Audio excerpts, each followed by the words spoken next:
सोचिए, आप एक सफल इन्फ्लुएंसर हैं, लाखों लोग आपको फॉलो करते हैं, ब्रांड्स आपके पास डील्स लेकर आते हैं और फिर बस एक बयान, एक विवाद और सब कुछ बदल जाता है। यही हुआ रणवीर अल्लाहबादिया के साथ। सुप्रीम कोर्ट ने भले ही उन्हें राहत दे दी और अब वे फिर से अपने पॉडकास्ट अपलोड कर सकते हैं, लेकिन क्या उनकी एक गलती ने पूरे इन्फ्लुएंसर मार्केट को हिलाकर रख दिया है?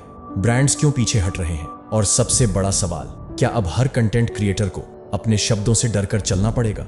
एक समय था जब रणवीर अल्लाहबादिया उर्फ बियर बाइसेप्स सेल्फ इंप्रूवमेंट और पॉडकास्टिंग की दुनिया के चमकते सितारे थे। उनके लाखों फॉलोअर्स थे, उनके वीडियोस पर मिलियन में व्यूज आते थे और बड़े बड़े ब्रांड्स उनके साथ काम करने के लिए तैयार रहते थे। लेकिन फिर हुआ इंडियाज गॉट लेटेंट शो का एक एपिसोड, एक ऐसी टिप्पणी जो शायद उन्होंने सोचे बिना कह दी, और देखते ही देखते सोशल मीडिया पर तूफान आ गया। #बॉयकॉट रणवीर अल्लाहबादिया ट्रेंड करने लगा। ब्रांड्स सतर्क हो गए और फॉलोअर्स का गुस्सा फूट पड़ा।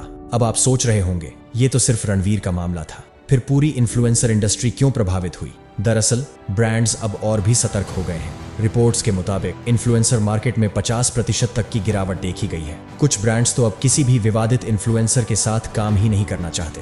लाइफस्टाइल और ट्रैवल इन्फ्लुएंसर शिवादित्य बरजात्या के मुताबिक बड़े इन्फ्लुएंसर्स की ब्रांड डील्स में 5 से 10% की कमी आई है। जो इन्फ्लुएंसर पहले 2,50,000 रुपये चार्ज करते थे, उनकी डील्स अब 5 से 7% कम पर फाइनल हो रही हैं। ब्रांड्स अब फॉलोअर्स की संख्या से ज्यादा उनकी इमेज को देख रहे हैं। स्टैंड अप कॉमेडियन समय रैना, जो इंडियाज गॉट लेटेंट शो के होस्ट थे, वो भी इस विवाद की चपेट में आ गए। एक एनर्जी ड्रिंक कंपनी से उनकी डील लगभग पक्की थी, लेकिन यह विवाद होते ही डील कैंसिल हो गई। अब हालात ऐसे हो गए हैं कि कई इन्फ्लुएंसर अपने 10 से 12 साल पुराने पोस्ट्स तक डिलीट कर रहे हैं, ताकि कहीं कुछ ऐसा न मिल जाए जिससे भविष्य में विवाद हो जाए। ट्रैवल और ब्यूटी इन्फ्लुएंसर अंकिता राय कहती हैं, पहले हम अपने ऑडियंस से खुलकर बात कर सकते थे, लेकिन अब डर लगता है कि कहीं कोई बात गलत न लग जाए। हर पोस्ट, हर वीडियो को अब 100 बार सोचकर डालना पड़ता है। इन्फ्लुएंसर अब सिर्फ ब्रांडेड कंटेंट ही नहीं, बल्कि अपने पर्सनल वीडियोस में भी शब्दों का ध्यान रखने लगे हैं। पहले जो बातचीत नेचुरल होती थी, अब वह स्क्रिप्टेड लगने लगी है। तो दोस्तों, यह सिर्फ रणवीर अल्लाहबादिया का मामला नहीं रहा, यह पूरा एक बड़ा सबक है। आपकी बातों की कीमत होती है। एक गलती आपकी पूरी डिजिटल इमेज खत्म कर सकती है। अब सोशल मीडिया पहले से ज्यादा संवेदनशील हो गया है, लेकिन सवाल यह है, क्या यह सही हो रहा है?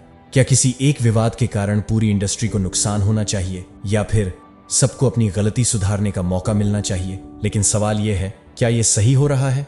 क्या किसी एक विवाद के कारण पूरी इंडस्ट्री को नुकसान होना चाहिए, या फिर सबको अपनी गलती सुधारने का मौका मिलना चाहिए? आपकी राय क्या है? हमें कमेंट में बताइए। अगर आपको यह वीडियो पसंद आया हो तो लाइक करें, शेयर करें और चैनल को सब्सक्राइब करना न भूलें।